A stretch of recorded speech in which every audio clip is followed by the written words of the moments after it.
এই যে দেখো বরবটি, আমাদের ফুল গাছে বরবটি গাছ হয়েছিল, তার থেকে কতগুলো বরবটি হয়েছে। গন্ধরাজ ফুল গাছে বরবটি বলে, বড়া বলে কিছু হয় না। বড়াকেই বরবটি বলে, বরবটিকেই বড়া বলে না। মা বলে অনেক বড় বড়। আমাদের যেগুলো আমাদের গ্রামের ভাষায় বরবটিকে বড়া বলে, ঠিক আছে। আদিবাসীরা বরবটিকেই হচ্ছে বড়া বলে, বড়া বলে কিছু হয় না, একই জিনিস দুটো। বরবটি আমি মহাশ্বেতা ওই গল্প পড়েছি। নমস্কার বন্ধুরা, আরও একটি ভিডিও নিয়ে হাজির হয়েছি। তো এখানে প্রায় 2.5 কিলো ওজনের একটা কাতলা মাছ কেটে নেওয়া হয়েছে।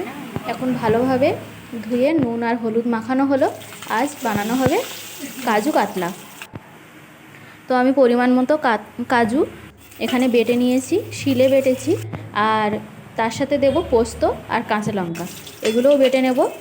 এখানে কাতলা মাছটা কিন্তু ভালোভাবে ভেজে নিয়েছি, আরও কিছু ছিল সেগুলোও ভেজে নিলাম।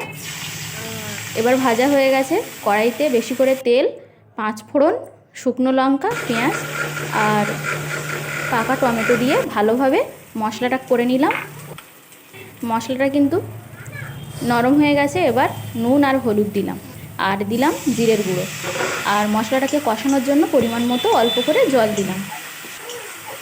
তো এই কাজু কাতলা বানানোর জন্য কিন্তু শুধু কাজু দেবো না, এর সাথে কিন্তু পোস্ত আর কাঁচা লঙ্কা একসাথে বেটে নিয়েছি। এবার মশলা কষে এসছে, মাছগুলো দিয়ে ভালোভাবে কষিয়ে নিলাম। নিয়ে কাজু বাটা আর পোস্ত বাটাটা দিয়ে পরিমাণ মতো গরম জল দিয়ে দিলাম। এতটা ঝোল কিন্তু রাখবো না, একটু গামাখা হয়ে আসবে। ঝোল ফুটে গেছে, এবার শিলে বাটা মরিচ দিলাম আর গরম মশলা দিয়ে নামিয়ে দেবো। তো আমার রান্না কিন্তু কমপ্লিট। সবাই ভালো থাকবেন, টাটা।